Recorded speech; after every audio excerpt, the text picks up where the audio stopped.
अस्सलामुअलैकुम दोस्तों, कैसे हैं आप सब। मैं ज़बीना फ़याज़ एक बार फिर आपके साथ मैं शुरू कर रही हूँ Aatish Ishq an American monster by Saleha Iqbal episode 25। और शुरू करने से पहले हमेशा की तरह कहूँगी कि अगर आप मेरे चैनल पर नए हैं या अपने चैनल को सब्सक्राइब नहीं किया तो प्लीज़ चैनल को सब्सक्राइब कर लिए, बेल आइकन को ज़रूर दबा दें, कमेंट करके ज़रूर बताएं कि आपको मेरे पढ़े हुए नावल्स कैसे लगते हैं। साथ ही कमेंट करके ये भी बताएं कि आप किस कंट्री से मेरे वीडियोज़ को वॉच करते हैं। नेक्स्ट नावल आप कौन सा सुनना चाहेंगे, इंशाल्लाह मैं ज़रूर पढ़ूँगी। तो फिलहाल हम इस नावल को शुरू करते हैं। इस बार डेविल की जीत नहीं, सिर्फ हार होगी, वो हार जिसका तस्वुर किसी ने भी नहीं। इस हार इसका सामना मैं करवाऊंगा। सिसियन लिविंग एरिया में सोफे पर चौड़ा होकर कोट के बटन खोलकर बैठा हुआ अपने सामने बैठे हुए जहांगीर को टेढ़ी गर्दन किए देखते हुए खुद से दिल ही दिल में कहता है, नामुमकिन है। जहांगीर गहरी सांस लेते हुए सिसियन की आंखों में देखते हुए कहता है। लिविंग हॉल में इस वक्त सिसियन और जहांगीर के अलावा और कोई नहीं था। सिकंदर वजदान को फ़ोन लगाने के लिए गया हुआ था और हया अपने कमरे में मौजूद थी। क्या नामुमकिन है? सिसियन सोफे से पुश्त हटाते हुए जहांगीर से पूछता है। वही जो तुम सोच रहे हो सिसियन।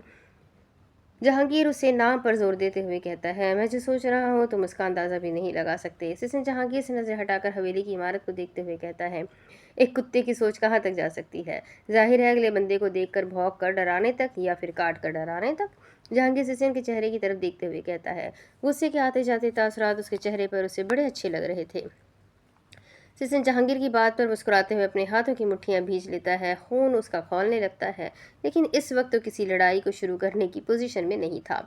शायद तुम ये भूल रहे हो जहांगीर आलम के कुत्ते से ज़्यादा वफादार भी कोई और नहीं होता।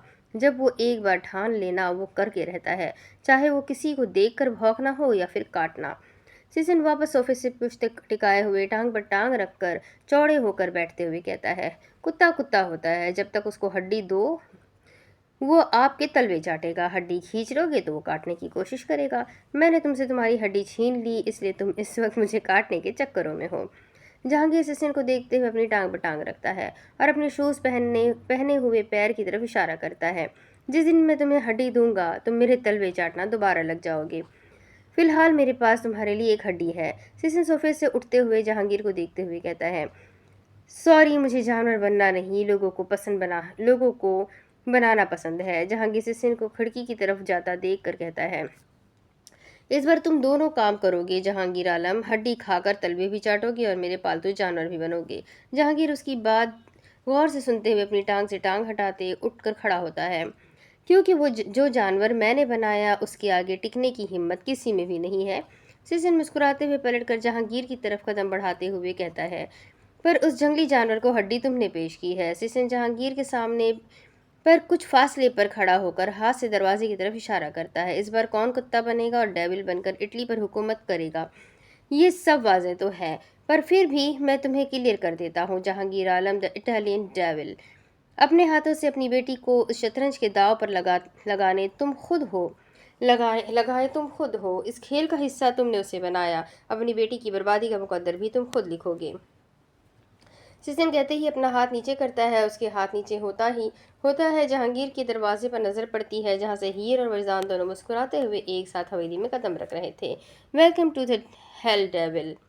सिसिन जहांगीर की तरफ बढ़ता है और उसके बराबर खड़ा होकर सरगोशीनुमा अंदाज में कहता है। हवेली में पहला कदम रखते ही हीर की नज़र जहांगीर पर पड़ती है, पर वजदान की दाखिल होते ही सीढ़ियों से उतरती हुई हया पर उसकी नज़र पड़ती है, जिसको देखते ही वजदान ने अंदर की तरफ बढ़ता हुआ कदम वापस पीछे खींच लिया था। जहांगीर और सिसिन की नज़रों का मरकज वजदान उसके पीछे की तरफ जाते हुए कदम को एक की शक्ल पर मुस्कुराहट और दूसरे की टेंशन का बास सुनता है। हीर जहांगीर के सीने से लगी हुई अपने सामने खड़े हुए सिसिन को हैरान परेशान नज़र से देखती है। जहांगीर हीर के बालों में हाथ फेरते हुए वजदान का अच्छे से जायजा लेता है। मेरे शौहर से नज़रें हटा लें अंकल, फिलहाल तो मैं बीवी हूँ, पर डेविल की बेटी बनने में ज़्यादा वक्त नहीं लगेगा। हीर जहांगीर के सीने से दूर होते हुए सिसिन को देखते हुए कहती है। हीर की बात पर सिसिन की नज़र भी हीर के चेहरे पर जा ठहरती है। जब मुलाकातें अरसे के बाद होने लगती है तब चेहरों से नज़र हटाना मुश्किल ही नहीं नामुमकिन हो जाता है। सिसिन धीरे से दोनों हाथ कमर पर बांधे हुए हीर से कहता है, सिसिन के अल्फाज जहांगीर के कानों तक बआसानी पहुंचते हैं, जिस पर वो गर्दन मोड़कर सिसिन की तरफ देखता है। जानती हूँ ऐसा ही होता होगा, पर वो क्या है ना अंकल, जिससे आप काफ़ी अरसा बाद मिल रहे हैं, वो शख्स मेरा है। मुझे उस पर किसी की सख्त निगाह बर्दाश्त नहीं है, कैसी भी। हीर अपने अल्फाजों पर जोर देते हुए सिसिन की आंखों में देखते हुए बोली, निगाहों को नर्म से सख्त खुद से नहीं बनाया जाता है, ये वक्त होता है जो सब बर्बाद करता है। सिसिन कमर पर हाथ छोड़े हीर की तरफ अपना मुकम्मल रुख किए कहता है, वक्त सिर्फ निगाहों को नर्म से सख्त करना नहीं, उठाने से झुकाने का हुनर भी सिखाता है। सिसिन की बात पर हीर वजदान की तरफ देखते हुए कहती है, जिसकी निगाहें हया को देखकर अदब से झुकी हुई थी। जीता जागता सबूत आपकी नज़रों के सामने है, हीर फखरिया अंदाज में कहती है, और कहते ही वो पलटकर वापस वजदान की तरफ बढ़ने के लिए कदम बढ़ाती है, पर हया पर नज़र पड़ते ही उसके कदम रुक जाते हैं। सिसिन के हाथों की मजबूती से बंधी हुई मुट्ठियाँ उसके हद से ज़्यादा गुस्से की, उसकी नफरत की गवाही दे रही थी, जिसे वो छुपाने की जंग खुद से लड़ रहा था। हया वजदान को देखते हुए अपने हाथों की मुट्ठियाँ भींचकर गुस्से में देखते हुए उसकी तरफ बढ़ती है। हया के पहुंचते ही हीर वजदान के सामने आ खड़ी होती है और हया की आंखों में देखने लगती है। मामा शौहर है अब मेरा, रूड बिहेव मत करना, उनके साथ मुझे नहीं पसंद। हीर हया की गुस्से से भरी आंखों में देखते हुए अपने हाथों की मुट्ठियां बनाए अपने डर को कंट्रोल करते हुए कहती है, ये हड्डी नहीं है, शेरनी है, डेविल की भी और तुम्हारे बनाए हुए मॉन्स्टर की भी चीर फाड़ करने के लिए। हीर का अब वजदान से दूर जाने या करने का जिक्र ही काफ़ी है, ट्राई करके देख लो। जहांगीर सिसिन के पास आया उसके कान के करीब सरगोशी नुमा अंदाज में कहता है। सिसिन गुस्से को जब्त करते हुए वापस पीछे जाकर सोफे पर बैठ जाता है, जहां से वो बआसानी से वजदान को देख रहा था, पर वजदान की नज़र अब तक उस पर नहीं पड़ती। वजदान अपने सामने खड़ी हुई हया से नज़र ही नहीं हटा रहा था। जिंदगी में पहली बार था कि वो दहलीज के बाहर किसी की इजाज़त के लिए खड़ा था, वरना वजदान को कोई दहलीज पर रोक पाए ऐसा शख्स पैदा ही नहीं हुआ था। जहांगीर कहकर हंसते हुए हया की तरफ बढ़ता है, हया के कंधे पर हाथ रख उसके गुस्से को कंट्रोल करता है। दामाद है हमारा, कितना अच्छा है, इस बात का अंदाज़ा तुम्हें उसके कदमों को देखकर हो जाना चाहिए। तुम्हारी इजाज़त का मुंतज़िर है, जबकि उसको ज़रूरत भी नहीं है, आने दो उसे। जहांगीर हया के चेहरे की तरफ देखते हुए कहता है, ये मेरा दामाद नहीं है और ना ही ये मेरी बेटी है, जिसे दिल चाहे उसको अंदर बुलाए। हया कहकर जहांगीर का हाथ कंधे से हटाते हुए कहती है और कहकर वापस ऊपर अपने कमरे की तरफ जाने लगती है। नाराज़गी मुझसे है या नफरत है ये? वजदान हया को जाते देखते हुए पूछता है। अभी तक वजदान की नज़र सिसिन पर नहीं पड़ी थी, जो उसी को मुसलसल देखे जा रहा था। तुम्हें नहीं पता है? हया पलटकर सख्त लहजे में सख्त नज़रों से देखते हुए कहती है, पता है, पर आपके मुंह से सुनना चाहता हूँ। वजदान भी हया को देखते हुए कहता है, पर वो अपनी जगह से टस से मस नहीं होता है, ना आगे बढ़ रहा था और ना ही पीछे हट रहा था। क्या सुनना चाहते हो? क्या ये कहूँ कि मुझे तुम जैसा शख्स अपनी बेटी के लिए कबूल है? ये कहूँ मैं? हया वजदान की तरफ बढ़ते हुए कहती है। हया की आवाज़ पर किचन में खड़ी हुई उमैमा, आयना, निक के साथ बाहर आ जाते हैं। सिकंदर भी अपने कमरे से अपना कोट ठीक करते हुए आता है। दरवाजे पर खड़े वजदान को देखकर उसके कदमों की रफ्तार आहिस्ता होने लग गई थी। आहिस्ता आहिस्ता चलते हुए उमैमा के पीछे आ खड़ा होता है। डोरेमोन, ये क्या हो रहा है? सिकंदर धीरे से झुककर उमैमा से पूछता है। आयना सिकंदर की आवाज़ पर जल्दी से उमैमा के साथ से हट कर निक की तरफ जा खड़ी होती है। डोरेमोन, मत बोले मुझे, वरना एक पर एक फ्री तमाशा हो जाएगा। उमैमा दाँत भींचते हुए कहती है, ये सब क्या हो रहा है? सिकंदर दोबारा पूछता है। वो उमैमा सिकंदर को बताने लगती है, पर उसे उसका कान अपनी पहुंच से बहुत दूर देखकर वो सिकंदर के कोट की बाजू पकड़कर उसे नीचे किए उसके कान के पास धीरे से बताती है। सिकंदर उमैमा के चेहरे के करीब आते हुए अपनी टांगों को स्ट्रेच किए खोलकर छोटा किए वो उमैमा की बात गौर से सुनता है। आपके दोस्त के साथ दरवाज़ा रुकाई की रस्म की जा रही है, उमैमा सिकंदर के कान में सरगोशीनुमा अंदाज में कहती है और कहकर उसके चेहरे को देखने लगती है। सच में? सिकंदर उमैमा की आंखों में देखते हुए पूछता है। उमैमा हाँ में सर झुकाकर अपनी बात में हामी भरती है। फिर मुझे दूल्हे के साथ होना चाहिए, बेचारे का मेरे सिवा और कोई नहीं है। सिकंदर कहते ही आगे की तरफ बढ़ता है, पर उमैमा उसका कोट पीछे से पकड़कर वापस अपनी तरफ खींचकर उसके अपने पैरों की उंगलियों के बल खड़ी होकर सिकंदर के कान की तरफ पहुंचने की कोशिश करती है, पर वो नहीं पहुंच पाती। उमैमा की जद्दोजहद देखकर सिकंदर खुद ही झुक जाता है। सिकंदर कंधा टेढ़ा किए अपना कान उमैमा के होठों के करीब लाता है और उसी पोजीशन में सिसिन को देखते हुए वो उमैमा की बातों को गौर से सुनता है। अच्छा, तो मेरी एंट्री का वक्त आ गया है, सिकंदर अचानक से कहते हुए पलटता है तो उमैमा के होठ उसके गाल को छूते हैं, जैसे छूते हुए महसूस करते हुए वो दोनों 2 पल के लिए उसी पल में उसी पोजीशन में खड़े हुए थम जाते हैं। एक तरफ तमाशा लगा हुआ था और दूसरी तरफ रोमांटिक माहौल छाया हुआ था, जैसे उनके पास खड़े हुए आयना और निक गंदा समूह बनाकर देख रहे थे। एक तरफ जंग अजीम कारनामा अंजाम दिया जा रहा है और दूसरी तरफ मोहब्बत की चाशनी घोली जा रही थी। आह! मेरा कोई काम नहीं है यहाँ पर। आयना कहते हुए वापस किचन में चली जाती है और अपनी मेहमानों के लिए बनाई हुई डिशेस में से खुद खाने लग जाती है। सारा खुद खा जाओगी भुक्कड़।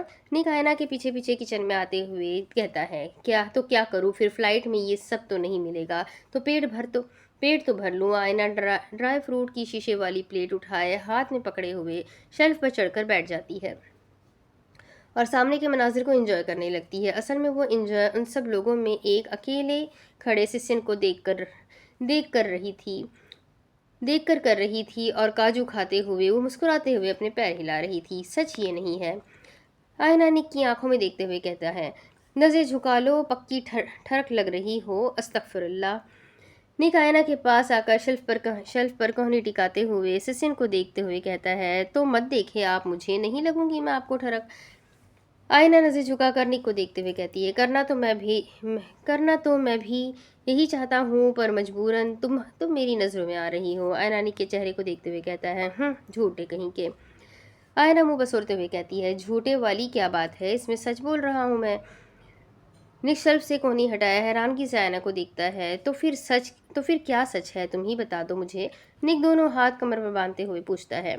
सच ये है कि आप मुझे पसंद करते हैं और अपनी इन आंखों के सामने मुझे हमेशा देखना चाहते हैं। आयना हाथ में पकड़ी हुई प्लेट शेल्फ पर रखकर शेल्फ से उतरकर हाथ झाड़ते हुए कहती है, सीधा सीधा क्यों नहीं कहते हैं कि पसंद करते हैं, तभी मेरा किसी और को देखना पसंद नहीं है आपको। उमामा कमर पर हाथ रखकर गुस्सैले अंदाज में कहती है, झूठ। नहीं, कमर से हाथ छोड़कर अपना मुंह दूसरी तरफ किए अपनी आंखें बंद किए गहरी सांस लेते हुए कहता है, झूठ है तो फिर कोई फ़र्क नहीं पड़ना चाहिए कि मैं किसी अंकल को देखूं या फिर किसी जवान हैंडसम लड़के को। आपका इससे कोई ताल्लुक नहीं है, दूर रहें मुझसे और नज़रें भी हटाएं मुझ पर से। आयना दूसरी तरफ निक के सामने जाकर नज़र और सर उठाकर निक की आंखों में देखते हुए कहती है, मेरी मर्जी, मैं जो मर्जी करूँ तुमसे मतलब। निक आयना की आंखों में देखते हुए उसी अंदाज में कहता है, तो फिर मेरी भी मर्जी, मैं जो मर्जी करूँ आपसे मतलब। आयना भी उसी अंदाज में जवाब देती है, इतनी बदतमीज़ तो नहीं थी तुम, और इतनी ज़बान भी नहीं चलती थी तुम्हारी, अब क्या हो गया है। निक आयना की तरफ एक कदम बढ़ाते हुए कहता है, संगत का असर है, आपने बदतमीज़ किया है मुझे, वरना मैं बहुत शरीफ किस्म की लड़की थी। आयना मुस्कुराते हुए अपना स्टॉलर ठीक करते हुए कहती है, तुम्हारी जैसी शरीफ इस दुनिया में एक और आ गई ना, मुकम्मल दुनिया का स्वाहा हो जाएगा। निक हाथ से तीली जलाते हुए हर हाथों को झाड़ते हुए कहता है, रहती नहीं तुम शरीफ, हटो मेरे सामने से, बिल्ली के मुंह वाली। निक कहते ही आयना को छोड़े किचन से बाहर निकलने लगता है और पर आयना उसके बाजू पकड़कर उसको रोक देती है। मेरे पीछे आए क्यों थे आप? आयना निक के चेहरे को देखते हुए कहती है, वो निक आयना की आंखों में देखते हुए बौखलाता है। उससे बोला भी नहीं जा रहा था। आप वो क्या लगा रखी है, जो बोलने आए थे वो बोले। आयना संजीदा लहजे में कहती है और कहते ही हाथ छोड़ देती है। वो मैं सॉरी करने आया था सुबह के रवैये के लिए। निक सर गर्दन घुमाते हुए कहता है, सॉरी ऐसे करते हैं? आयना निक की इधर उधर फिरती हुई नज़रों को देखते हुए कहती है, तो फिर कैसे करते हैं? निक हैरानगी से पूछता है। कान पकड़कर आंखों में देखकर दिल से फील करते हुए बोले, आयना मैं आज के रवैये के लिए आपसे माफ़ी मांगता हूँ। आयना अपने हाथ कमर पर बांध कर अपने कंधे चौड़े करते हुए कहती है, देखी है सॉरी वाली, आई बड़ी कान पकड़कर, अब मैं बैलों से माफ़ी मांगता फिरूं? हटो मेरे सामने से, जाकर दूध पियो और बड़ी होकर फिर अपने से बड़ों से ऐसी कोई फरमाइश करना, चलो जाओ। निक फ्रिज की तरफ हाथ से इशारा करते हुए कहता है और कहकर लंबे डग भरता हुआ किचन से बाहर निकल जाता है। बदतमीज़ इंसान। आयना गहरी सांस लेते हुए कहती है। निक सबको देखते हुए सबको क्रॉस किए जाकर पुरसुकून सा कानों में ब्लूटूथ लगाए, हाथ में मोबाइल पर गेम लगाए वो लिविंग रूम में सिसिन के सामने वाले सोफे पर बैठ जाता है। हाथों में मोबाइल था, कानों में ब्लूटूथ थी, पर नज़र सिसिन पर और दिमाग में बातें आयना की गूंज रही थी। ऐसा क्या है इस बुढ़े आदमी में जो मुझ में नहीं है? मेरी पर्सनैलिटी के आगे ये तो कुछ भी नहीं है। निक मुंह चढ़ाते हुए खुद से दिल ही दिल में कहता है और कहकर एक साथ लिविंग एरिया में अपने पीछे खिड़की के पास खड़े हुए अपने माँ बाप को देखता है। एक नज़र देखकर वो अपने मोबाइल में दोबारा मसरूफ़ हो जाता है। उसे किसी से गर्ज नहीं था। वो अपने आप में रहना दुनिया में रहने से ज़्यादा ज़्यादा पसंद करता है। अम्मी, हीर हया के गुस्सीले चेहरे की तरफ देखते हुए कहती है। क्या अम्मी? हया जवाबन मजीद गुस्से से कहती है। अम्मी, इतना गुस्सा मत करें, ये सच में अच्छे हैं, पहले वाले नहीं है। हीर वजदान को छोड़े एक कदम आगे हया की तरफ बढ़ाते हुए कहती है और कहते हुए हया के नज़दीक जाना चाहती है, पर वजदान उसका हाथ पकड़कर उसे रोक देता है। आप चाहती हैं मैं अंदर आऊँ ना आऊँ? आप चाहती हैं मैं अंदर ना आऊँ? वजदान हीर को अपने सामने से हटाया हया के चेहरे को देखते हुए पुरसुकून अंदाज में पूछता है। उसका पुरसुकून अंदाज किसी को तैश मतलब हर हद से बढ़कर तैश में मुब्तला कर रहा था। सीजन अपने हाथों की मुट्ठियां भींचकर अपने दांत को दबाते हुए अपने गुस्से को अपने चेहरे पर देखने से रोक रहा था। अगर मैं कहूंगी कि नहीं आओ अंदर तो नहीं आओगे? हया गुस्सीले लहजे में पूछती है। जी नहीं आऊँगा। फैज़ान के जवाब पर हीर झट से उसके चेहरे की तरफ देखने लग जाती है। अगर मैं कहूँगी मेरी बेटी से दूर हो जाओ तो कर दोगे दूर? हया अब उसके सब्र का जायज़ा लेने लग गई थी। हया की बात पर फैज़ान मुस्कुराते हुए सर झुका लेता है। सॉरी सासू माँ, बीवी को छोड़कर आपकी बाकी बातें मानने पर एक बार गौर कर सकता हूँ। सर उठाकर हया की आंखों में देखते हुए कहता है। वाकई में? हया दो टोक अंदाज में कहती है। जी वाकई में। फैज़ान बिना वक्त गवाए उसी पल उसी की आंखों में देखते हुए जवाब देता है। हया उसका लहजा रवैया देखकर उसके चेहरे को देखते हुए दो पल के लिए खामोश हो जाती है और अच्छे से वजदान का चेहरा तकने लग जाती है। हया, मेरी इज्जत का जनाजा निकाल दिया हो तो मेहरबानी होगी, जिसको डिनर के लिए बुलाया था उसे डिनर करवा दें। जहांगीर हया के बाजू को पकड़कर उसका रुख अपनी तरफ मुतवज्जा करते हुए कहता है। यह मेरी जान पर बनी हुई है और आपको खाने की पड़ी है? हया जहांगीर की आंखों में देखते हुए गुस्से में बोली। तुम्हारी जान पर क्यों बनी हुई है? जहांगीर परेशानी से पूछता है। जाहिर सी बात है, ये आपकी गंदी औलाद दोनों किसी काम की नहीं है। एक ने लड़का उठाकर शादी और दूसरे ने लड़की, हर तरफ गुंडागर्दी मचा रखी है आपने। हया जहांगीर के सीने पर थप्पड़ मारते हुए कहती है। हया की आवाज़ पर हीर की नज़रें अब हया और जहांगीर पर उठ चुकी थी। सिकंदर भी उमैमा से नज़रें हटाकर अपने कंधे पर हाथ रखकर सीधा खड़ा होकर जहांगीर और हया की तरफ देखता है। मैंने क्या किया है? जहांगीर मासूमाना अंदाज में पूछता है। जो बाप करेगा वही औलाद करेगी। बाप सुधरा है आज तक, जो आगे औलाद किसी काम की निकलेगी? जहांगीर और हया की लड़ाई पर सिकंदर और बाकी सब हैरानगी से और हीर मज़े से मुस्कुराते हुए देख रही थी। लड़ाई हो रही है, हंसते नहीं है। फैज़ान हीर को हंसते हुए देखकर उसके कान के पास धीरे से कहता है। अरे ये लड़ाई वाला पॉइंट नहीं है। जब लड़ाई खत्म होने वाली होती है तब अम्मी और बाबा ऐसे लड़ते हैं। हीर वजदान की आंखों में मुस्कुराते हुए देखकर कहती है। मतलब? वजदान बेयकीनी से पूछता है। मतलब फिर बताऊंगी, पहले इसको मुकम्मल ख़त्म करवाने दे, बाबा से अकेले हैंडल नहीं होगा। हीर कहते ही वजदान को क्रॉस किए सिकंदर को हाथ से जहांगीर और हया के पास आने का इशारा करती है। सिकंदर भी जहांगीर के पीछे खड़ा हो जाता है और हीर हया के पीछे। मामा, हीर डरते हुए लड़खड़ाते हुए लहजे में आवाज़ लगाती है। क्या है? हया मुड़कर हीर को देखते हुए गुस्से में कहती है। गुस्सा क्यों कर रही हो? इतना हो गया अब जो होना था। हीर हया की गुस्सीली नज़रों में देखते हुए कहती है। मैं बताती हूँ तुम्हें मैं गुस्सा क्यों कर रही हूँ। हया कहते ही मुड़कर हीर की तरफ बढ़ने लगती है, पर जहांगीर और सिकंदर पहले ही हीर को अपने पास महफूज कर लेते हैं। अम्मी, मेरी बहन को कुछ मत बोले आप उसने शादी ही तो की है, कौन सा गुनाह किया है? और की भी कितने हैंडसम नौजवान से, आप उसकी तरफ भी तो देखें। सिकंदर हीर को बाजू से पकड़े हुए वजदान की तरफ इशारा करते हुए कहता है। वजदान की नज़रें हीर के बाजू पर सिकंदर के हाथों पर थी, जिसे देखकर वो उसका पुरसुकून अंदाज हवा में गायब होने लगा था। ज़्यादा मेरे सामने होने की ज़रूरत नहीं है तुम्हें, मेरे सामने तुम्हारा बाप कुछ नहीं बोल सकता है, तुम ज़बान चला रहे हो। हया सिकंदर के सीने पर थप्पड़ मारते हुए कहती है। बेगम, ये नाइंसाफ़ी है, तुम हम तीनों बाप बच्चों पर तशद्दुद कर रही हो। जहांगीर बच्चों को पीछे किए हया की आंखों के सामने खड़े होकर कहता है। तशद्दुद तो मियाँ जी मैं टिकिया ही नहीं, मैंने किया ही नहीं, लेकिन अलबत्ता मेरा ऐसा कुछ करने का इरादा ज़रूर हो रहा है। हया जहांगीर की तरफ एक कदम बढ़ाते हुए कहती है। हया, अपने इरादे तर्क कर दे, घर में पहली बार दो मेहमान आए हुए हैं, उन पर तवज्जो दे दे प्लीज़। उमामा पीछे से आकर हया का रुख अपनी तरफ मुतवज्जा करते हुए कहती है। तुम भी आज इनकी साइड ले रही हो? हया उमामा से पूछती है। हया, अब तो कुछ नहीं हो सकता है, आपका कहा सही है, गुस्सा भी ठीक है, लेकिन जो हो गया उसे बदला तो नहीं जा सकता है। अब आप मेरी सासू माँ भी बन गई है तो आप भी मुझे बहुत आप मुझे भी बहू एक्सेप्ट कर लें। उमैमा हया की आंखों में देखते हुए प्यार से इल्तिजा करती है। और मेरे वाले को दामाद भी। पीछे से हीर भी बोल पड़ती है। मान जाए, उमैमा इंसिस्ट करती है। प्लीज़ मान जाए मामा। हीर हया को पीछे से अपनी बाहों में कैद करते हुए कहती है। प्लीज़ अम्मी। सिकंदर भी हया को गले लगाते हुए कहता है। उमैमा, हीर, सिकंदर तीनों हया को अपनी बाहों में कैद कर चुके थे। हया की नज़र अब जहांगीर पर थी, जो मुंह फुलाए हुए सीने पर हाथ बांधे हुए उनकी तरफ देख रहा था। अब क्या मैं भी रिक्वेस्ट करूँ? जहांगीर बड़ी बड़ी आंखें किए पूछता है। जहांगीर का चेहरा देखकर हया मुस्कुरा देती है। अच्छा ठीक है, छोड़ो मुझे। हया सबको दूर करते हुए कहती है और कहकर पलटकर पीछे सर झुकाए दहलीज पर खड़े हुए वजदान को देखती है और गहरी सांस लेते हुए वजदान की तरफ बढ़ती है। उसके सामने दोनों हाथ बांधे हुए वजदान के चेहरे को देखती है। ऐसा क्या कर दिया तुमने सब पर, जो मेरी बेटी के साथ साथ तुम्हारा ससुर भी तुम्हारी हिमायत कर रहा है? किसी की हिमायत से कुछ नहीं होता। अगर आपको पसंद नहीं तो अंदर नहीं आऊँगा। वजदान हया की आंखों में देखते हुए कहता है। इनकार तो करना चाहती हूँ, पर करने का फ़ायदा नहीं है। इतने सारे लोगों में मुझे अपना फ़ैसला ही गलत लग रहा है। हया वजदान की आंखों में देखते हुए कहती है। तो फिर? हया हाथ छोड़ते हुए कहती है। फिर वजदान हया की बात दोहराता है। आ जाओ अंदर। हया वजदान की तरफ हाथ बढ़ाते हुए मुस्कुराते हुए कहती है। पक्की बात है? वजदान हया की बात पर मुस्कुराते हुए पूछता है। फिलहाल तो पक्का है। अगर तुमने कोई भी उल्टी सीधी हरकत की तो कब इरादे बदल तब्दील हो जाए कुछ नहीं कह सकती।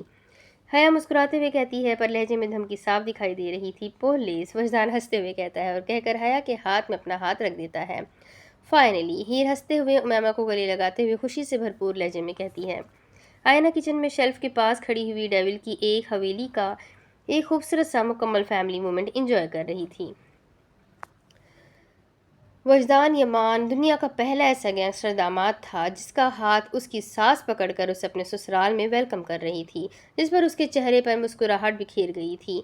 हीर वजदान को हया को अंदर आता देखकर मुस्कुराते हुए जाती है और जाकर अपनी माँ के गले से लग जाती है। Sorry and thank you mama. Heer Haya के गले से लिपटे हुए कहती है। चलो अब दूसरे मेहमान का इस्तकबाल भी कर लो, इंतज़ार में वो बाकी के भी भूख के मारे पूरे ना हो गए हों। हया मुड़कर लिविंग एरिया में सोफे पर टांग रखे हुए शहनशाही अंदाज में सीसन पर नजर डालते हुए कहती है। हया की बात पर वजदान भी गर्दन घुमाकर लिविंग एरिया की तरफ देखता है, जहाँ इस वक्त सीसन की पुश्त होती है वजदान की तरफ। मेहमान मेरे हैं, पर मिलने वो तुझसे आए हैं। सिकंदर वजदान के पास आकर उसके कंधे पर हाथ रखते हुए कहता है कौन? वजदान सिन की तरफ देखते हुए पूछता है। हया वजदान का हाथ छोड़कर हीर का हाथ पकड़कर उमैमा को साथ लेती हुई किचन में चली जाती है। मनीष उन सब को जाता देख वो भी किचन में उनके पास चली जाती है। घर के सारे मर्द हजरात एक साथ खड़े होते सिसिन के पीछे की तरफ देख रहे होते हैं। जाकर मिल लो, किसी को हद से ज़्यादा इंतजार करवाना अच्छा नहीं होता है। जहांगीर दोनों हाथ पैंट की जेब में डालते हुए वजदान से कहता है। जहांगीर की बात सुनते ही वजदान सिकंदर के साथ लिविंग रूम की तरफ बढ़ने लगता है। काफ़ी हैंडसम हो गया है। सिकंदर वजदान के साथ साथ चलते हुए कहता है। वो तो मैं बचपन से ही हूँ, वजदान एटीट्यूड के साथ कहता है। मेरी बहन की वजह से हो रहा है आजकल, ज़्यादा इतराने की ज़रूरत नहीं है। सिकंदर गंदा सा मुंह बनाते हुए कहता है। ज़्यादा बहन वाला नहीं हो गया है? वजदान हीर की नज़रों हैरान कुन नज़रों से देखते हुए पूछता है। तो क्या हो गया? एक ही तो छोटी सी बहन है मेरी, वो भी इतने सालों बाद मिली है। बहन बहन करना तो बनता है मेरा। सिकंदर मुस्कुराते हुए कहता है और कहकर नज़र वजदान से हटाकर अपने सामने सोफे पर बैठे हुए सिसिन पर डालता है। सिसिन अंकल, वजदान आ गया है। सिकंदर सिसिन के सिरहाने खड़े होकर उसको धीरे से लहजे में कहता है। सिसन का नाम सुनते ही वजदान हैरानगी से सिकंदर की तरफ देखने लग जाता है। सिसन रूबी? वजदान सिकंदर की तरफ देखते हुए उसका पूरा नाम लेता है। हाँ, सिसन रूबी। सिसन खड़ा होकर कोट के बटनों को खोलते हुए वजदान की तरफ मुड़ते हुए कहता है।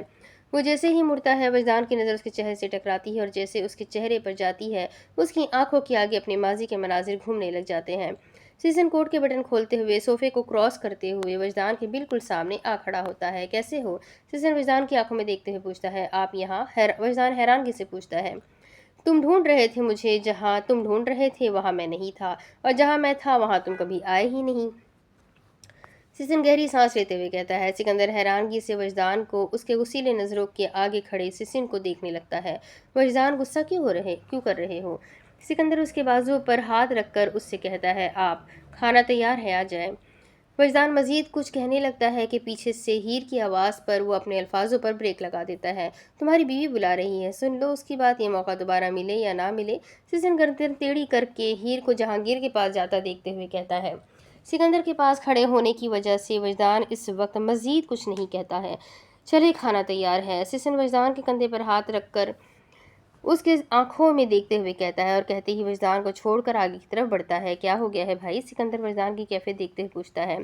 उस समय वजदान के कान, उसकी गर्दन लाल सुर्ख होने लग गई थी, जो लड़खड़ाते हुए हाथों से अपनी शर्ट के बटनों को खोलने लगता है। शोएब और निक दोनों उसकी अजीब होती कैफियत को अजीब नज़रों से देखने लगते हैं। वजदान, आ जाए। हीर जहांगीर के बाजुओं में हाथ डाले उसे डाइनिंग टेबल की तरफ बढ़ते हुए कहती है। हीर की आवाज़ पर वजदान अपनी आंखें बंद किए गहरी सांस लेते हुए अपने आप को पुरसुकून करने की कोशिश करता है। वजदान चल। सिकंदर वजदान की हालत देखकर उसके कंधे पर हाथ रखते हुए कहता है, चले आप लोग भी, निक आ जाओ। सिकंदर वजदान से नजरें हटाकर शोएब और निक से कहता है। निक कानों से ब्लूटूथ निकालते हुए सोफे से उठ खड़ा होता है और शोएब के साथ बाहर की तरफ कदम बढ़ाने लगता है। वजदान अपने चेहरे से गुस्से को जब्त कर लेता है, पर तेजी से बढ़ती हुई धड़कनों को नॉर्मल नहीं कर पाता। पर कुछ पल अपने गुस्से को कंट्रोल किए वो सिकंदर के साथ मुड़कर डाइनिंग टेबल की तरफ बढ़ता है और जहां सिस्टम जहांगीर के बिल्कुल सामने वाली मेन कुर्सी पर बैठे हुए देखता है और उसे ही देखते हुए वो हाथों की मुट्ठियां भीजे हुए वो डाइनिंग टेबल पर हीर के पास आ बैठता है। उमैमा, सिकंदर, हीर, वजदान चारों एक साथ एक तरफ होते हैं। दूसरी तरफ हया जहांगीर के साथ बाकी की 3 कुर्सियों पर निक, शोएब और वनीश बैठे हुए होते हैं। इन सब में आयना नहीं थी। निक की नज़रें हर तरफ उसी को ढूंढ रही थी, पर वो कहीं नज़र नहीं आती है। वो अपना सामान लेने गई है, उसकी फ़्लाइट का टाइम हो गया है। उमैमा निक की कैफियत को देखते हुए कहती है, मैंने तो कुछ नहीं पूछा। निक कहता है, पर तुम्हारी आंखों में उठते हुए सवाल मुझे समझ आ रहे हैं। बेटा जी, मैं डॉक्टर हूँ, याद हो तो। उमैमा मुस्कुराते हुए निक से कहती है। उमैमा की बात पर हीर हैरानगी से कभी उमैमा तो कभी निक की तरफ देखती है। आईना के जाने का सुनकर निक के अंदर बेचैनी पैदा हुई हो गई थी, तो अपने पैरों को हिलाते हुए अपनी बेचैनी को जब्त करने की कोशिश करता है। एक तरफ निक की हालत जानलेवा हो रही थी, दूसरी तरफ वजदान का गुस्सा उसका सर चढ़ रहा था। हीर निक से नज़रें हटाकर वजदान को और उसकी खाली प्लेट की तरफ देखती है, जिसमें अब तक उसने कुछ नहीं लिया था। बस हाथ में चाकू पकड़कर उसे जोर से दबाते हुए देखकर हीर वजदान जल्दी से वजदान के हाथ से चाकू ले लेती है। क्या हुआ? हीर धीरे से झुककर वजदान से पूछती है। कुछ नहीं। वजदान हीर की आंखों में देखते हुए चेहरे पर झूठी मुस्कुराहट चेहरे पर सजाए हुए कहता है।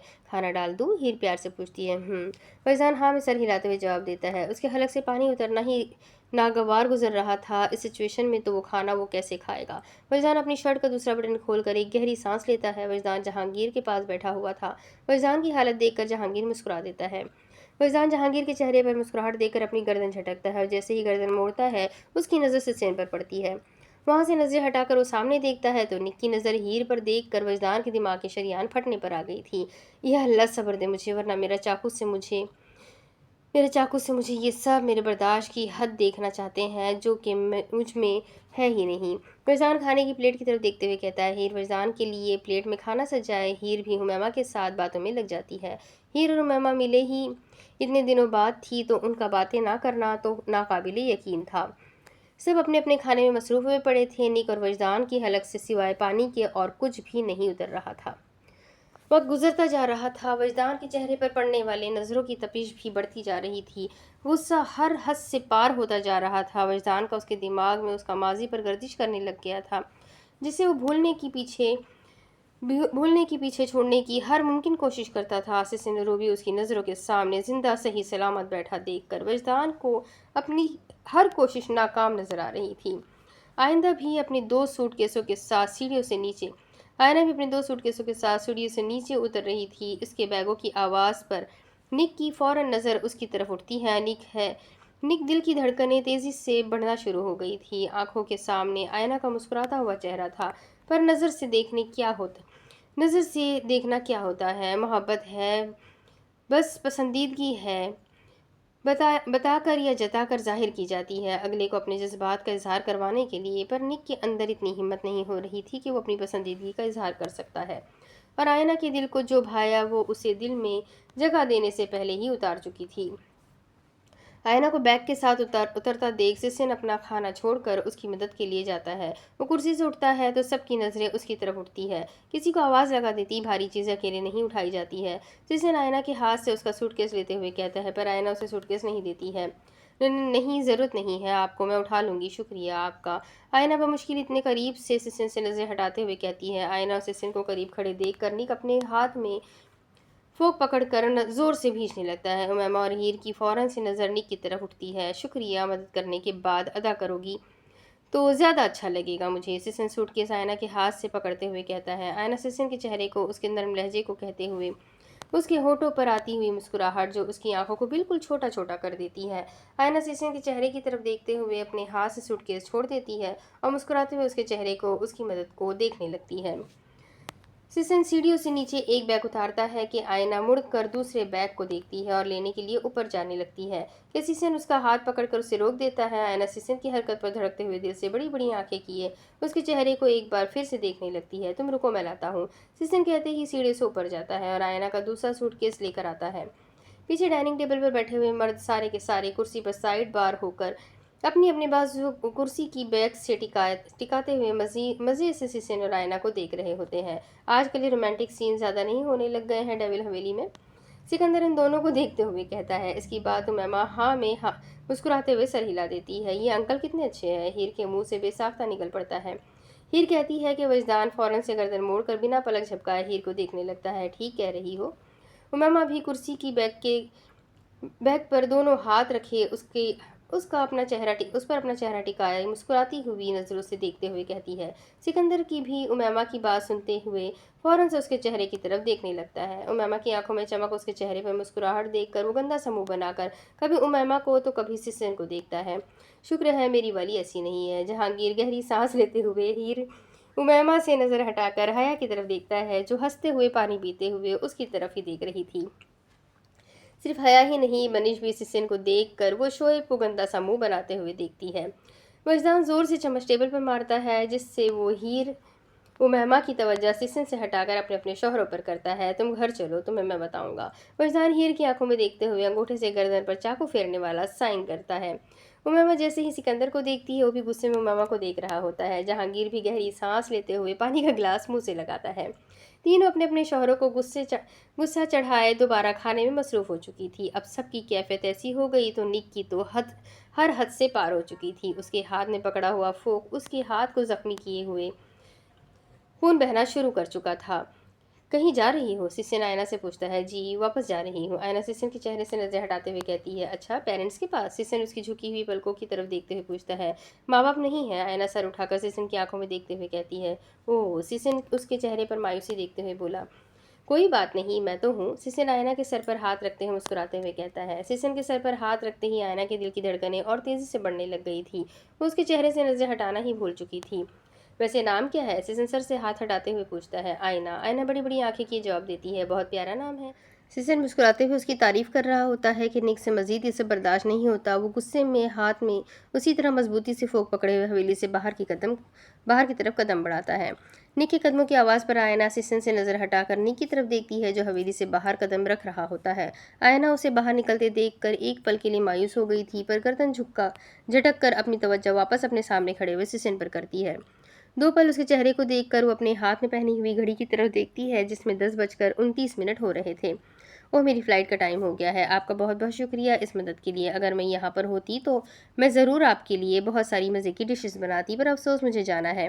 आयना मायूसी का इजहार करते हुए कहती है। कोई बात नहीं, कोई बड़ी बात नहीं थी ये। इंशाल्लाह हम दोबारा ज़रूर मिलेंगे। सिसन मुस्कुराते हुए कहता है। तुम्हें अगली सांस मैं नसीब करूंगा तब ना। वजान टेबल पर चम्मच बजाते हुए खुद से बिल्कुल धीरे से कहता है। खुदा हाफिज। आयना कहती है। फ़ी अमान अल्लाह। सिसन जवाब देता है। आयना मुस्कुराते हुए सिसन को छोड़े अपने बैग खींचकर दरवाजे के सामने रखती है। उसे जाता देखकर सब उससे मिलने के लिए खड़े होकर जल्दी से दरवाजे के पास आकर उसके गले से लग जाते हैं। तेरी चॉइस तो बड़ी अच्छी है यार, अंकल तो वाकई में काफ़ी अच्छे हैं। उमैमा अपनी हंसी छुपाते हुए आयना के कान के पास उसके पास खड़ी हीर के कान तक बआसानी उसकी आवाज़ पहुंच रही थी। मुझे पता था, तब ही तो इम्प्रेस हुई थी पागल। उमैमा को खुद से दूर करते हुए कहती है। अपना ख्याल रखना, रोज़ फ़ोन करना। हीर आयना को गले से लगाते हुए कहती है। सिसन भी एक हाथ जेब में डाले हुए दरवाजे की तरफ बढ़ता है। उसे आता देखकर मर्द लोग भी उठ खड़े होते हैं। अंकल, आप भी जा रहे हैं क्या? सिकंदर सिसिन को दरवाजे की तरफ बढ़ता देखकर पूछता है। हाँ, लेट हो गया है, मुझे भी घर वापस जाकर कुछ काम करना है। वह ज़रूरी काम को अंजाम देने का सही वक्त आ गया है। सिसिन वजदान से हीर की तरफ देखते हुए कहता है। सिसिन की नज़र हीर पर पड़ती देखकर वजदान सिसिन के सामने आ खड़ा होता है। अपनी ताकत को और मेरी ताकत को दिमाग में रखते हुए काम करिएगा। बचपना ख़त्म हो गया है, छूट गया है वो पीछे, और जो छूट गया तो वो छूट गया। वजदान सिसिन का कोट झाड़ते हुए कहता है। वजदान की आवाज़ इतनी ही थी कि सिवाय सिसिन के किसी और को समझ नहीं आ रही थी। तुम्हारे हाथों से वक्त और चीज़ें छूट जाती होंगी, मगर मेरे हाथों से कुछ भी नहीं छूटता और मैं छूटने भी नहीं दूंगा। बहुत कुछ हासिल करना है अभी तो वो सब भी जो तुमने एक लड़की के पीछे छोड़ दिया। Just wait and watch. सिसन वजदान के सीने पर हाथ रखते हुए कहता है, कुछ भी मत करें और मेरी बीवी की तरफ निगाह मत उठाए वरना मसला हो जाएगा। वजदान सिसन की आंखों में देखते हुए कहता है, मसले खड़े तुमने किए हैं, मैं सिर्फ और सिर्फ उन्हें सुलझाने के लिए आया हूँ। इसके लिए मुझे जो भी करना पड़ेगा मैं करूँगा, हर हद तक जाऊँगा। सिसन वजदान से गले मिलते हुए कहता है, कुछ दिन की खुशियाँ ही जी लूँ, माजी को मैं एक बार फिर से दोहराऊंगा। वजदान की कमर पर हाथ मारते हुए कहता है, बहुत बड़े हो गए हो, फैसले करने सीख गए हो। वो वक्त पर सही फैसला करने की आदत हो जानी चाहिए, न ताकि गलत करके उसे गले का फंदा बना लेना चाहिए। सिसिन हीर की तरफ देखते हुए कहता है कि जो उसकी तरफ ही देख रही थी, तुम्हारी मदद के लिए ही आया हूँ, अब आया हूँ तो सही फैसला करवा कर वापस जाऊँगा। सिसिन हीर से नज़र हटाकर जहांगीर की तरफ देखते हुए कहता है, उसे कहते हुए उसकी तरफ कदम उठाता है, पहली मुलाकात बहुत अच्छी रही, उम्मीद करते हैं दूसरी मुलाकात अच्छी रहेगी। सिसिन जहांगीर की तरफ हाथ बढ़ाते हुए कहता है, तो दोबारा मिलने का इरादा बना चुके हो? ठीक है, फिर मिलते हैं और ख़त्म करते हैं और इस किस्से को भी। जहांगीर सिसिन से हाथ मिलाते हुए कहता है, हाँ ख़त्म करते हैं। सिसिन मुस्कुराते हुए कहता है, बहुत शुक्रिया मुझे बुलाने के लिए, मिलकर बहुत अच्छा लगा मुझे सबसे। सिसिन सिकंदर को गले लगाते हुए कहता है, सिकंदर को उसका रवैया खटक रहा था। वो तो पहले पहले दिन से ही रहा था, लेकिन आज ज़्यादा मशकूक लग रहा था। उसकी बातें सुनकर वजदान का और अपने बाप का रवैया देखकर, शुक्रिया की ज़रूरत नहीं है, आपकी मदद के बगैर मेरा ज़िंदा होना मुमकिन नहीं था। सिकंदर सिसन से दूर होते हुए कहता है, आप सब ख़वातीन का भी बहुत बहुत शुक्रिया इतनी मेहनत करने के लिए। सिसन सब औरतों की तरफ देखते हुए कहता है, शुक्रिया। सब एक एक करके मुस्कुराते हुए जवाब देते हैं, खुदा हाफिज़, मैं चलता हूँ, इंशाअल्लाह दोबारा जल्द ही मुलाकात होगी। सिसन कहते हुए हवेली से बाहर की तरफ कदम बढ़ाता है, मैं भी चलती हूँ, इंशाल्लाह जल्द ही मिलूंगी। आयना सबको देखते हुए कहती है और कहते हुए जहांगीर के पास जाती है और उसके सीने पर सर रखकर उससे मिलती है। शुक्रिया डेविल, हर चीज़ के लिए। आयना चेहरे पर मुस्कुराहट सजाए हुए कहती है, शुक्रिया की ज़रूरत नहीं, बस अपना ख्याल रखना और वक्त पर दवाई लेना। जहांगीर आयना के सर पर हाथ रखते हुए कहता है, खुदा हाफिज़, अल्लाह हाफिज़। आयना कहते ही अपने बैग लिए हवेली से बाहर कदम रखती है और बाहर जाते ही ड्राइवर उसके हाथ से बैग लिए गाड़ी की डिग्गी में रखते हैं। खुदा हाफिज़। हीर आयना को गाड़ी में सवार होते देखकर कहती है, एक तरफ से सिसिन की गाड़ी बाहर निकलती है और दूसरी तरफ से आयना की गाड़ी हवेली से बाहर जाती है। हम भी चलते हैं। वजदान उसी पल अंदर से बाहर निकल आया था, गुस्से में आग बगोला हुआ पड़ा था, बस फटने का इंतजार हो रहा था उसका। वजदान रुक जाते हैं थोड़ी देर। हीर उसके चेहरे की तरफ देखते हुए धीरे से कहती है, उसका रवैया समझ से बाहर था, पल में समंदर की पानी जैसा ठंडा और पल में आतिशफिशा जैसा गर्म हो जाता है। फिर आ जाना, चलो अभी। वजदान हीर का हाथ पकड़ते हुए कहता है, पर खुदा हाफिज़। वजदान हीर की बात काट कर पीछे मुड़कर सबको देखते हुए कहता है और कहकर बिना वक्त गवाए हीर का हाथ पकड़कर उसे गाड़ी में बिठाए वो ड्राइविंग सीट की तरफ बढ़ जाता है। वजदान, क्या हुआ है आपको? अभी तो आप ठीक थे। हीर वजदान को ड्राइविंग सीट पर बैठते देख कर पूछती है। वजदान उसकी बात का कोई जवाब नहीं देता है और बिना सीट बेल्ट लगाए वो गाड़ी हवेली से बाहर निकालता है। जहांगीर अंदर हवेली से उनको जाता देख रहा होता है। उमैमा भी बनिश के साथ डाइनिंग टेबल साफ करवाने लग जाती हैं। सिकंदर जहांगीर को देखते हुए कोट उतार कर हॉल में मौजूद सोफे की तरफ बढ़ता है। वजदान, मैं कुछ पूछ रही हूँ आपसे। हीर वजदान की तरफ देखते हुए कहती है। हीर, मुंह बंद कर लो अपना, हर वक्त बोलना ज़रूरी नहीं होता। वजदान तल्ख गुस्से में कहता है। वजदान के रवैये पर हीर की आंखों में नमी छाने लग गई थी। वो भी बिना कुछ बोले मुंह मोड़े खामोशी से खिड़की से बाहर की तरफ देखने लग जाती है। हीर को खामोश देखकर वजदान गुस्से में अपने बालों में हाथ फेरते हुए एक हाथ से शीशा नीचे किए उसमें हाथ रखकर वो अपना सर उस पर टिकाए हुए वो भी पूरे रास्ते खामोश हो जाता है। दोनों बिना कुछ बोले खामोशी से अपना रास्ता तय करते हैं। हीर की आंखों में आंसू भरने लग गए थे, जैसे वो बार बार अपने हाथों से साफ की अपनी आंखें बंद कर लेती है। थोड़ी देर बाद वो घर वापस पहुंच चुके थे। गाड़ी घर में दाखिल हुए। हीर गाड़ी से बाहर निकलकर गुस्से में रोते हुए अंदर जाने लगती है। वजदान उसे जाता देखकर लंबे लंबे डग भरता हुआ गाड़ी से निकलकर उसके पीछे पीछे चल पड़ता है। हीर दरवाज़ा खोलकर अंदर दाखिल होती है और दाखिल होते ही वो अपनी सैंडल दरवाजे पर उतार कर वो आगे सीढ़ियों की तरफ ही बढ़ रही थी कि वजदान जोर से दरवाजे को बंद किए हीर के पीछे से आए उसे कमर से पकड़कर उसका रुख अपनी तरफ मोड़ता है और बिना उसकी आंखों में देखे उसके होठों पर झुककर एक हाथ हीर की गर्दन पर रखे, दूसरे से उसकी कमर को मजबूती से पकड़कर अपनी तरफ खींचकर उसके लबों पर शिद्दत से झुके हुए उससे सांसें छीनने की हर मुमकिन कोशिश करता है। हीर उसके सीने पर हाथ मारकर उसे खुद से दूर करने की कोशिश करती है, पर वजदान उसको छोड़ता नहीं है। उसके जिस्म से हाथ हटाए वो अपना कोट उतार कर वहीं ज़मीन पर फेंकता है और फेंकते ही हीर के चेहरे को अपने हाथों में पकड़े हुए उसके लबों पर मजीद शिद्दत निछावर किए उसके लबों को आज़ाद किए उसकी गर्दन पर झुक जाता है। वजदान हीर उसकी शिद्दत को बढ़ता देख कर बेचैनी से उससे दूर होने की कोशिश करती है। वह वजदान हीर उसके सुलगते हुए लब उसकी सांसों की तपिश अपनी गर्दन पर महसूस करते हुए वजदान की शर्ट मुट्ठी में जकड़े हुए उसकी शिद्दत को बर्दाश्त करने लगती है। वजदान उसकी एक तरफ गर्दन को आज़ाद करता तो उसे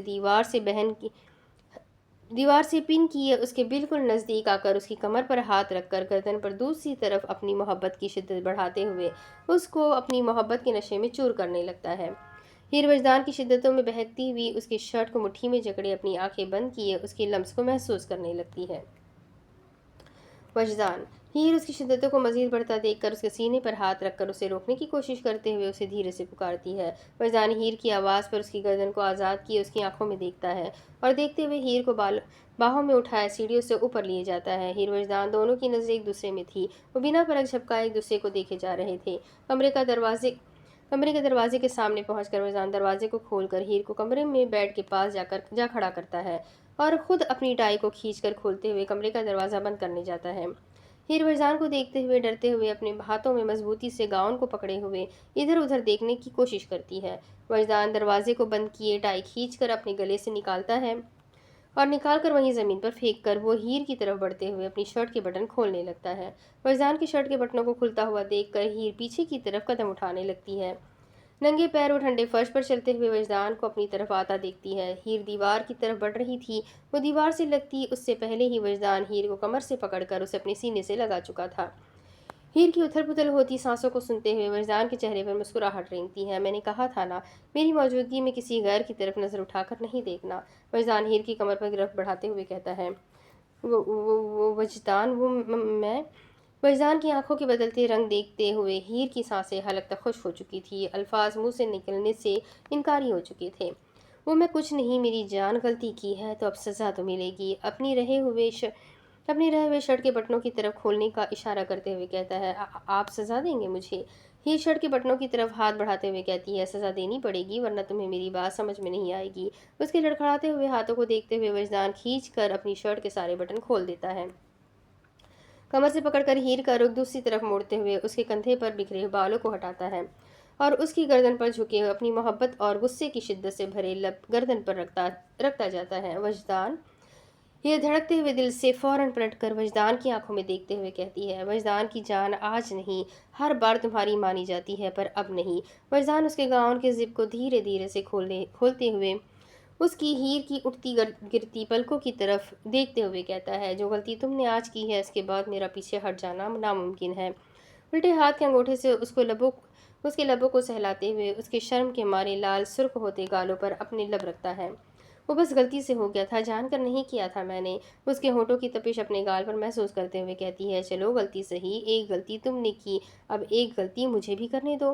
फैजान उसके गाउन की जिप को उसकी आधी कमर तक ले आया था पर हीर अपनी कमर पर हाथ रखते हुए कहती, "श्श।" हीर के लबों पर उंगली रखे उसके अल्फाज को उसके मुंह में ही रोक देता है, "इतने ही बोल बोलो जिसके बाद तुम सांस ले सको, क्योंकि आज रात तुम्हारी सांसें रोकने का मुकम्मल इरादा बन चुका है मेरा।"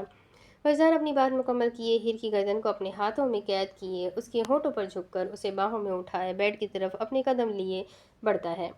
हीर को बेड पर लिटाए बिना उसे सांस लेने की इजाज़त दिए वजदान उसकी सांस उससे छीनने अपने अंदर समाने लगता है। हीर को वजदान के लम्स की आदत हो रही थी। वो उसे सांस की मोहलत ना देते हुए वो उसे खुद से दूर नहीं कर रही थी। हीर मजबूती से अपनी आंखें बंद किए वजदान की मोहब्बत के नशे में खुद को महसूस करने लगती है। वजदान की करीबी उसके दिल में अजीब हरारत पैदा कर रही थी पर वो उसको सुकून भी दे रही थी। हीर अपनी आंखें बंद किए उसको महसूस कर रही थी कि वजदान खुद दो पल की सांस लेने के लिए हीर से दूर होता है। उसकी बंद आंखों को देखते हुए वो उसकी आंखों पर अपने लब रखे प्यार से कहता है, "आंखें खोलो अपनी, मुझे देखो।" वजदान हीर की आंखों से लब हटाते हुए कहती है। वो उसकी सांसों की तपिश अपने चेहरे पर महसूस करते अपने हाथों में बेड की चादर मजबूती से पकड़ने लगती है पर अपनी आंखें नहीं खोलती है। "हीर आंखें खोलो," मैंने कहा। वजदान अपनी बात पर जोर देते हुए कहता है। अब की बार हीर आंखें खोल चुकी थी। जैसे ही अपनी पलकें उठाती है, वजदान के दिल को सुकून और हीर के दिल में हरारत पैदा हो जाती है। आंखें मत बंद करो और डरो मत, तुम्हारी बर्दाश्त से ज़्यादा अपनी शिद्दतें निछावर नहीं करूँगा। वजदान चेहरे पर मुस्कुराहट सजाते हुए हीर की आंखों में देखते हुए कहता है, आप गंदे हैं। हीर धीरे से बोल पड़ती है, अभी तो मैंने कुछ गंदा किया ही नहीं। हीर के ऊपर से उठते हुए अपनी शर्ट उतारकर ज़मीन पर फेंकता है और हीर की कमर पर हाथ रखकर उसे अपने सामने बैठाते हैं। हीर गहरी सांसें लेते हुए वजदान के सामने बैठती हैं। आंखों में शर्म थी जिसके मारे वो उसकी तरफ देख नहीं रह पा रही थी। वो अपने हाथों की मुट्ठियां भींचते हुए अपने डर को कंट्रोल करने लगती है। वजदान उसकी वही मुट्ठी वाला हाथ खोले उसके हाथ में अपना हाथ रखे हीर का हाथ अपने हाथ में कैद कर चुका था। दूसरे हाथ से उसको कमर से खींचे अपने गले से लगाए वजदान उसकी ड्रेस की बाकी की जिप खोलने लगता है। हीर वजदान की गोद में बैठे हुए वजदान की हरकत पर फिर अपनी आंखें मजबूती से नीचे हुई थी। जैसे जैसे जिप खुलती जाती है, हीर वजदान के अंदर समाते समाती जाती है। उसकी गर्दन में अपना मुंह छुपाए वो उसकी गर्दन पर अपने नाखून गाड़ने लगती है। हीर के ड्रेस की जिप खोले वो अपना हाथ उसकी कमर पर रखे, उसे वापस तकिए पर लिटाए। उस पर झुकते हुए हीर के कंधे से गाउन हटाता जाता है और अपनी शिद्दतों की बारिश शुरू करता है। वजदान के हाथ हीर के हाथ वजदान के हाथ हीर का हाथ कैद में लिए और मजबूती से पकड़े हुए अपनी आंखें बंद कर लेती है। वजदान उसकी बंद आंखों को देखते हुए मुस्कुराता है और मुस्कुराते हुए वो दूसरे हाथ से उसकी गर्दन को पकड़े हुए उसके होठों पर अपने होठ रख देता है। हीर भी वजदान के होठों पर झुकते ही उसकी गर्दन पर हाथ रखे उसकी मोहब्बत को महसूस करने लगती है। डर हिचकिचाहट खत्म हो रही थी, हर तरफ मोहब्बत से भरा हुआ पुरसुकून माहौल छाया हुआ था। या शायद ये माहौल उनकी बढ़ती हुई नज़दीकियों से बन रहा था। हीर वजदान एक दूसरे में खोए हुए हर टेंशनों से खुद को आज़ाद किए एक दूसरे में मुकम्मल खो चुके थे। अब इसके आगे की कहानी मैं आपको अगले वीडियो में सुनाऊंगी कि आगे क्या होगा। नावल बहुत इंटरेस्टिंग है, तो कमेंट करके ज़रूर बताएं कि आपको कैसी लग रही है। साथ ही अपने कॉन्टेक्ट्स में इस नावल को शेयर ज़रूर करें। मिलते हैं अगले वीडियो में, तब तक के लिए अपना खूब सारा ख्याल रखें। वीडियो को लाइक ज़रूर करें, मुझे भी दुआओं में याद रखें। अल्लाह हाफ़िज़।